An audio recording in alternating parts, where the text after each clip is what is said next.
Hello and welcome to the Tech and Sports Podcast. Tech and Sports is a show about how technology is revolutionizing all of the major sports as well as health and fitness. You can find it on your podcast service of choice. My name is Alex Radu and I'm here with the extraordinary Mandy Kovacs. Hola.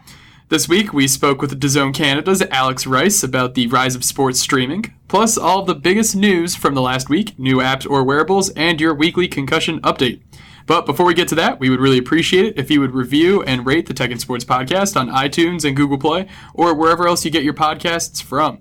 It really does help us grow the show, and we really appreciate all the support so far. And with that, sit back and relax, because the Tech and Sports crew is entering the game.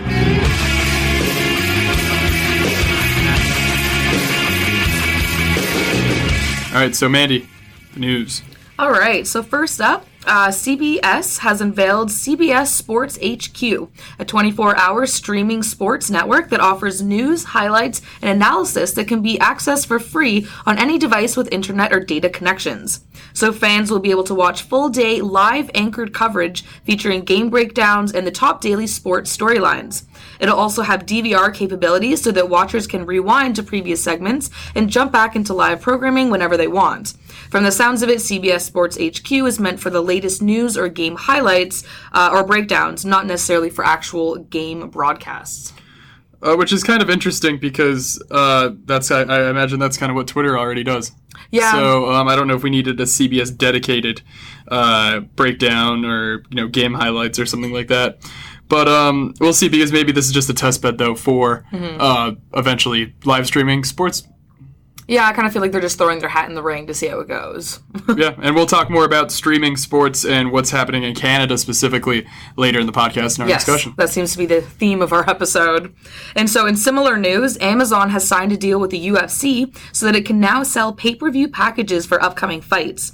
So what's notable about this is that you can now completely skip buying these packages from your cable provider and instead go directly through Amazon and be able to watch the fight on any device where you can watch your Amazon Prime videos, which is basically anything that, again, can connect to internet or data. So Amazon is selling these fight packages for $64.99 US, although I've never bought a UFC fight, so I'm not quite sure how well this compares to traditional cable, but it's notable for us because Amazon Prime is available in Canada, so this is something that us Canadians don't actually have to skip out on, which is nice for a change. Yeah, I imagine this will kind of change the game just because when there are really big fights out, like the Conor McGregor-Mayweather fight, I guess though that was in UFC, I don't remember no, that was boxing. That was boxing. So but like the Mayweather-Pacquiao fight from, that was also 2015? That's also boxing. Oh, that is boxing. Whoops. Yeah, so all the big fights. I mean, maybe boxing would come here too, but point being, any big fight, sometimes it's very either like, oh, I'm going to go to the bar, watch it, or something like that. But now that it's on Amazon, that might be the easiest way to go. So Amazon could actually really revolutionize how people are buying fights with these. Absolutely. All right, and then more Amazon news. The company is apparently helping the management group of the potential new Seattle NHL team renovate Key Arena and infuse it with all the latest tech. So the potential ownership company is called Oakview Group, and they've submitted its final applications in hopes of getting an expansion team for the 2020 or 2021 season. So it kicked off a season ticket drive this past week and sold more than 25,000 tickets within the first hour, which is incredible. And they plan to start arena renovations by the end of 2018. And so Amazon is based in Seattle, and they have about 50,000 employees in the city. So it was pretty much inevitable that they would play a role in this team somehow. And so while nothing is concrete or specific, rumors are that the Oakview Group has gone to Amazon to integrate technology similar to the cashierless Amazon Go retail store concept, which is currently in beta in Seattle right now, into the arena. So the store uses sensors to detect when a shopper takes something from a shelf, and it syncs to their phone, which is then used to scan in and out of the store at special entrance turnstiles. So fans never actually have to take out their credit card or pay in cash, just completely checkout-less. So the group wants to use this tech to create self-serve concession stands using Amazon's cloud system to avoid any lines and waits for food inside the arena. It's also looking to potentially partner with Amazon to upgrade some of the monorail and transit systems around the arena so they can alleviate congestion that comes with events. And the group is actually even hoping that it can develop drones that can drop fans off at the arena, which sounds completely crazy, but this is not happening for another couple years. So it could actually work by then. And lastly, the group also wants to use artificial intelligence facial recognition software to identify ticket holders to, again, avoid lineups around the arena for game time. So this whole reno is just going to be super interesting for us to keep up with because it's basically the first big arena project that takes place from start to finish during the social media and emerging technology age. So, I mean, we have all these tidbits right now, but it's going to get more exciting. Yeah, it's really cool to see because this is, I think, the first actual stadium that's starting from the ground up when all these technologies are readily available, already being implemented, etc. So we always talk also with stadiums that a lot of them have really old infrastructure. Yes, So absolutely. sometimes it's hard to adapt them with technology. So to see something that's going to be built from the ground up with all of this technology in mind, that's going to be what stadiums are going to look like for the next 50 years. Yeah. So it's really exciting to see that Seattle is going to be the test bed for that, especially because they really deserve a hockey team. I can't wait for this Supersonics to come back for basketball, so yeah, it'll be great. I also feel like they got super lucky, too, with Amazon being in the city already. Like, that's the perfect partnership. Like, that was basically just handed to them on a silver platter. Exactly, That's awesome. All right, and in keeping with hockey, the San Jose Sharks experimented with augmented reality for its last bobblehead giveaway. So fans who managed to snag a Logan Couture bobblehead on February 10th were able to use the Sharks mobile app and unlock a special first-person point-of-view video of Couture preparing for game day. So apparently the Sharks have been toying with the idea of AR for the last 2 years to improve fan engagement, and they've already partnered with media company Ziality for virtual reality and 360-degree experiences, and this is really just the next step. Yeah, it's just another kind of example of AR being used in stadiums. I mean, people are trying to convince fans that you need to, that there's more to just watching a game and the vibe of being in a stadium. But, there's also types of other games that you can do, and AR is going to be a big part of that because stadiums do have to now compete with the fact that 70-inch TVs are, in some cases, better than sitting in the nosebleeds. Absolutely. So, yeah. All right, and our last story of the day isn't exactly news, but it was something that I thought was really interesting. So the Sloan Sports Analytics Conference was last week at MIT, and there were some really interesting discussions around the evolution of sports and technology. So first of all, Barack Obama was there, and he spoke at the event, but unfortunately there was a ban on tweeting or sharing anything that he said, which is a little odd, but I wanted to throw it out there because some of the leaks say that he advocated for more diversity in sports and a revamped NCAA system where college players actually get paid, which has become a very big topic recently, so clearly Obama's on their side. But anyways, there was a panel about tracking data and the difficulties of using it when it comes to player contract negotiations. So Denver Broncos running back CJ Anderson spoke on the panel and said that he had a career season last year because of the data that he tracked and used, but he said that it could really backfire on him if that data got into the hands of team executives before his next contract negotiation. He said that he sees the positives in data collection, but at these negotiations, which are already cutthroat and ruthless as it is, any negotiator could lock into some of the negative stats and use that against an athlete. And so I believe the NBA has updated their rules to say that data tracking information can't be used in contract negotiations, and the MLB has also banned any sort of that data from salary arbitration discussions, but other leagues haven't even gotten close to that point yet. And speaking of, Don Fair, the executive director of the NHL's Player Association, he was also there and basically said the same things along the lines of CJ Anderson. He also added that context really matters because, let's say you can track skating speed and the data shows that an athlete has experienced a notable slowdown. So is that grounds for a team to offer them less money in their next contract, even though it may have resulted in better puck handling abilities or improvements elsewhere in their game? So there were a lot of questions, not really so many answers, but I just really wanted to throw this out there as like a food for thought type of thing, and I'm sure we'll definitely have this as a discussion later on. Yeah, we've talked a bit in the past about how analytics are going to affect contract negotiations. It is interesting that the NBA and the MLB have already gotten involved on the contract side of it, because that's really what it's going to get down to, is what the NHL Players Association is saying about how, hey, if one stat is noticeably slower, but a bunch of other ones improve and that one's slower because of result of it, that doesn't necessarily stop lawyers from going, hey, well, that stat's lower, so, you do not deserve this money. Exactly. And then you could still fire back, but then where are the kind of, where's the line that you draw? So we're going to have to see what happens. I imagine that sports won't be able to keep analytics out of contract negotiations forever, because at some point it's just going to be such a big part of it. And if fans can see all of those, then it's kind of tough to be like, oh, well, I deserve this contract because you can't see those stats. Right. You can't legally use those stats in our negotiation. So we're going to have to find some way to do it at some point. Yeah, there's got to be some sort of middle ground. But anyways, yeah, that was the news for today. And now we're going to move on to new apps and wearables. Yeah, so first up today, we have some news out of Apple Watches. There's a new update for the Apple Watch that has broadened its fitness scope to include winter sports like snowboarding and skiing. So the latest edition of the Apple Watch has been able to track metrics for winter sports since the end of 2017, and the company has now started allowing third-party app developers to incorporate these abilities into their own creations. So running apps like Strava, for example, would be able to add snowboarding tracking tab thanks to Apple opening up its doors a little bit on this.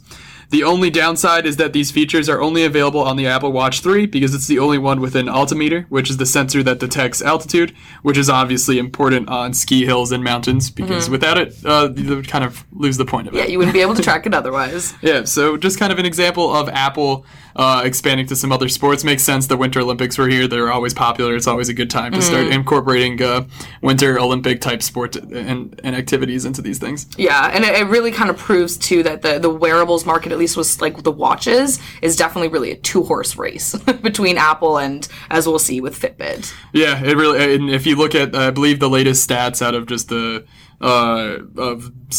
wearable sales overall, I believe they account for the vast majority of the smart wearables market. Yeah, absolutely. So then, speaking of Fitbit, we've talked a lot about the Fitbit Ionic over the past few months. Mandy has been wearing hers since, I guess, August or something like that? September? I think, yeah. It's great. And Fitbit had partnered with Adidas for an Adidas version of the Ionic, and that finally has a release date. The Fitbit Ionic Adidas edition will be available on March 19th, and it has two colors, ink blue and ice gray, which are just basically blue and gray, unique watch faces, and then the Adidas Train app. It will be available for $330, which is $30 more than the regular edition. So that's kind of a bold way to go. The Apple Watch also has a Nike version of it, but that's the same price. So I don't really know, unless you really like the look. It's only $30, but do you really need to spend $30 more? We'll have to see. I don't get it. We'll have to see. That's an interesting choice, but we'll see how that pans out for them when it releases.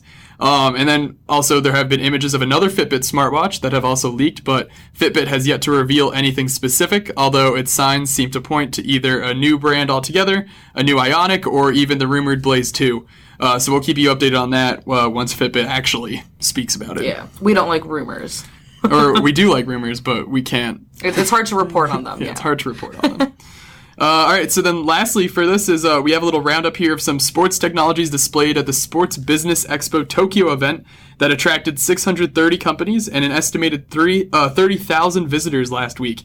The purpose was to show off technologies that could one day help train future Olympians, and Japan is hosting the 2020 Summer Olympic Games and had its highest medal count ever at the recently concluded Winter Olympics, so this is a pretty important milestone for the country.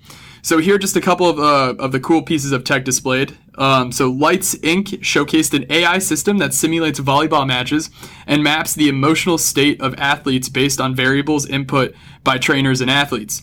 So this would be used to analyze the state of each athlete at any point during the match, which is pretty interesting just because we don't see a lot of these wearables and sensors and stuff actually trying to track mental data, which is an important part, as we know, of most sports. That's cool. And then Canon revealed a 3-panel display that was playing a soccer match recorded with an 8K camera. So this tries to replicate the full view of an arena in the home to kind of replicate that experience of being at an event by, I guess, giving you more of a field of vision rather than just the field. So yeah, those are kind of the two big standouts. That's really cool. I mean, first of all, I'm barely wrapping my head around 4K cameras, and now we're at 8K. So that is that's a lot to handle. But no, that sounds cool. I mean, I would definitely set something up like that in my living room. Like, why not? If you can get a better experience that way and you're that into sports, which I think I am, why not? Yeah, the really thing that stands out to me is I really am interested to see where wearables with that track mental states can go. Like, that's such a important aspect of sport, and it's also kind of a variable that's really hard to track. So just seeing where all that's going to go, that's going to be pretty cool. And the fact that it's simulating volleyball matches means hopefully that we'll see something with it maybe around the 2020 Olympic Games. Right. Yeah, no, I love the fact that it's being tested on volleyball, because volleyball is a very quick, like, fast-paced sport, and you get a lot of emotion very quickly, you know? Like, if you have a set going on for, like 10 seconds, you'll have a reaction to that, whether it's happy or sad. So that's a very cool way to be testing that out. Of course, yep. So that's it for new apps and wearables. So we're going to move on to the concussion prevention technology update. So as we know, I go over this every week, but every day, a large portion of athletes with a history of repetitive head trauma are battling with a progressive neurodegenerative brain disease called CTE. Symptoms of CTE include blurred vision, dementia, depression, headaches, memory loss, and mood swings. There is no cure, and it only gets worse with time. This is the number one issue in sports, so every week we'll be updating you on what is happening in the world of concussion prevention. So ahead of the World Cup in Russia this summer, FIFA has informed World Cup teams that video replays will be extended to their doctors to assist with the diagnosis of concussions. Under this new rule, a second team doctor will be allowed to access match footage to evaluate injuries in real time to use alongside any on-field diagnosis. So this new policy comes after FIFA found that players during the 2014 World Cup were trying to stay on the field despite suffering from a concussion. So what will happen is that there will be a second doctor or an assistant to the team doctor on the field who can watch video footage off the field so that he or she can review very clearly what happened on the field from angles that the doctor on who's right there can't necessarily see. They can then provide supplementary help to the doctor to make a diagnosis. So this policy, which has been described by Egypt's team doctor as Video Assistant Replay Medical, will make this the first World Cup where games can be stopped for 3 minutes to fully assess head injuries. So after 3 minutes is up, the referee then looks to the team doctor who makes the decision on whether or not a player will be able to stay in the game. So this ruling follows FIFA's announcement that video assistant referees, or replay, will also be, not referees, will make their World Cup debut this summer as well. So FIFA is clearly really diving into this world of video replay. I love this idea. That's such a good idea. I mean, it is a little bit like the concussion spotter thing in the NHL right now, but I just think this is a better step forward because it's a second, not necessarily third-party doctor, because it kind of seems like they will be employed by the team. But, Yep. I mean, second opinions are always great, right? You get them in car accidents, you get them when you have, like, a disease or anything like that. So I think it's a good idea. Yeah, I think it's even a step further than concussion spotters because they're not the ones with the video, watching the video replay, making the call. They're just helping the doctor on the field make a more informed decision because they're sitting on a leveled playing field. They can't see every angle, while this second doctor is not only going to be able to see broadcast footage of what happened, but they're going to see every angle possible. So if they can provide a little more information, then that's awesome. And then I also like that there's a 3-minute time limit. That's very cool, yeah. It's soccer is still a very fast-paced sport, and stopping the clock is a thing that just does not happen. So the fact that they're actually willing to not necessarily stop the clock, I imagine it'll be added in extra time, but provide 3 minutes for anything, and the fact that it's going to be concussions, that's awesome. Yeah, it sounds like it's taking it seriously. I guess my only concern, and I feel like this is my concern for a lot of these types of moves, is how much power that doctor will have, especially because they are so behind the scenes. Like, they're not even out in public. They're just, I'm assuming, sitting in the club locker room or something. So if they radio to the first doctor and say, nah, I think you should pull them out of the game, that doctor could easily just lie and say, no, it's fine. Well, yeah, but that's just a human concern, not necessarily. Yeah. So because the video assistant second doctor does not have that call, but the call is ultimately up to the doctor. And also, if a team doctor is doing that, then they should be fired. So that's fair enough. You're a bad doctor. Like, they are a bad team doctor if they're like, hey, we are going to keep this player who is clearly walking in circles on the field, in the game. So good point. I do like that it's not up to the coach. It's not up to the team itself. It's literally up to the doctors, and that's where it should be because it's a health concern and not a player opinion, because players are going to choose to play every single time. Exactly. Yeah. So that's kind of it. That's it for this week's concussion update. So next up for our discussion, Mandy spoke with Alex Rice of DAZN Canada about the growing sports streaming area of Canada itself and the impact that that's going to have. So let's take a look. To get right into it, maybe we can start with some of the recent news stories that you've put out. I believe DAZN got exclusive rights to stream the Commonwealth Games as well as the MLS games now for this season. So can you walk me through how that happened and what it means for the company? Of course. So from sort of day one, we've obviously, in all our markets, we look at trying to develop and improve and enhance our offering to fans. I think I'm sure you're aware of when it comes to sports rights, you have to start somewhere. So when we launched in Canada, we obviously launched with an incredibly strong NFL package, but we needed to work over a period of time to then aggregate and manage and acquire some additional rights. So I think when we originally announced, we said we'd be regularly announcing, hopefully, some updated rights, and hopefully in the last few weeks we've been able to do that. I think the Commonwealth Games announcements last week came about through about 6 months of discussions with the Commonwealth Games and the Major League Soccer rights. Again, something we've been looking to acquire to enhance our soccer offering in Canada as well. Yeah, that's fantastic. And now DAZN has been in Canada for about a year or so now, like you said, for the NFL package. But it's been a little rough, to say the least, I think, for the last year. So how have you been trying to address those problems? Well, we launched late last July. So we're actually just over about 6 months in terms of us being live in Canada. Mm-hmm. And, we had some technical challenges in the first few rounds of the NFL season, and we reacted quite quickly on those. We need to take some time, and that's not an excuse. I think it was simply we had to improve on the HD offering, and now we're pleased that we've now got over 90% of all users being able to access a HD stream, no matter what their bandwidth is. And we've also worked very hard in terms of the technical stability, in terms of the streams. I think that's, again, it takes a bit of time to work through in each market. We would have liked for none of those issues to have happened, and we feel certainly since the early weeks of the NFL season that we've been incredibly reliable and robust service. Mm-hmm. And how have you seen your numbers in Canada and I guess in North America in general grow over the last several months? So we've been, over the course of the last 6 months, we've grown each week. We've been pleased with the growth, even post the NFL season. We've seen some significant growth in the subscriber numbers. And we feel that what we offer is choice to the fans. We feel that ultimately you've got a much bigger audience who are now used to accessing a majority of their content via digital streaming services, whether that's music or entertainment or sports. And I think that's where we feel very confident that our subscriber numbers will continue to grow because we feel that audience base is growing. And we feel as long as we're getting we have to make sure that we don't repeat any of the technical issues we saw in the first few weeks. That's not acceptable.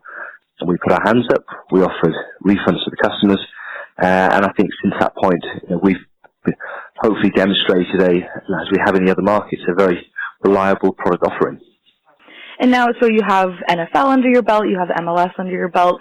What are some plans going forward? Is there any chance of hockey or the basketball league, anything like that? So we're always in. I mean, if you look at other markets, we're always in discussions with all the major rights holders. So we have the NBA rights in Germany. We have the NHL hockey rights in Germany as well. Unfortunately, in Canada, we're not able to offer the hockey rights because of the long-term agreements that Rogers had in place. But that was, we knew that coming into the market. We would love to be able to offer Canadians some additional hockey, but at this stage we've got the KHL, and we'll look to try and add some international hockey where we feel there's an audience and a demand for it. I think what we feel very strongly about is that there is demand for some sports that necessarily don't make it onto some of the other sports broadcasters. And so we've been trying very hard to look at the audience, speak to the audience, speak to the fans, and try and acquire those rights where we feel there is a demand in Canada. So hence the MLS, we felt there was demand. We felt strongly around Six Nations. There was a demand for all the games to be broadcast, and we've similarly with some of the other European soccer leagues, we've made a commitment to showing every one of those games, and we've done that to date. Great. And now I was wondering if you could comment a little bit more on, I guess, the general streaming ecosystem in Canada, because there is a lot of talk about cutting cable over the last couple of years. But one of the main arguments against it is the fact that there aren't many viable sports streaming options for sports fans. And I mean, I can count myself as one of those. But now that DAZN is in Canada, and I mean, there are several more streaming services that have really popped up. This could be changing. So can you comment at all about that and how this ecosystem is evolving? Of course. So, we put the needs of the fans of the sports fans first. So DAZN is adapting to meet the needs of the sports fans who want to view sports their own way. And we've seen in Canada that making it easier for fans to consume sport and engage with sport over our service has been well received. And eventually it's on all major devices. So I think we've seen again some really positive feedback that we've not just gone on with a desktop offering or a mobile offering. We've gone with a full offering across Apple TV, Fire TV, Chromecast, Roku, all of the major smart TV manufacturers, because it ultimately we are providing that choice for the consumer. If they choose to consume sports via maybe more traditional ways and via kind of the set-top box, again, we're looking to integrate where possible with set-top boxes as well. And you'd have seen that with a number of the streaming services globally. They ultimately want to be where the audience is.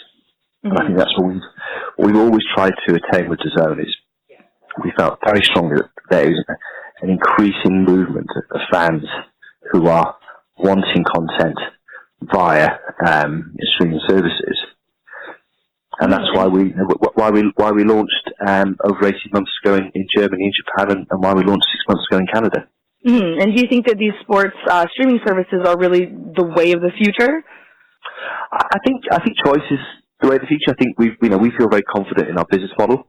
I think we ultimately been in this, the Form who owns DAZN has been in the space for a number of years and has really pioneered digital sports streaming over the last 10 years.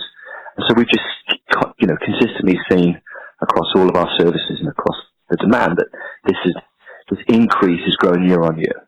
And I think that's where we feel that there will always be a choice for fans, and I think we reacted to that in the first few weeks of the NFL season. By offering Sunday ticket on some for fans to access via the BDU services they're used to, but we felt that that was important for us to react to the market and to show that that we listen. Mm-hmm. Well, that was great. I mean, those were all my questions. Was there anything that you wanted to talk about before we go? No, I mean, just interested to hear your thoughts on the sports streaming space in Canada. Yeah, well, I mean, it's definitely been lacking for the last several months. We've covered quite a bit of some people, coming into Canada and just not doing too well. And with the various service provider packages here, it is a little bit more difficult. But I think DAZN brings definitely a fresh, new opportunity and an option for fans here. So thank you for coming into Canada, I guess. Well, thank you. I mean, again, I think we've had there has been some knockbacks in the first few weeks of the NFL season, but overridingly, the sentiment from fans has been very, very positive. And I think that's what we know. We know we've got to constantly, showcase the fact that we're acquiring rights that Canadians want to watch.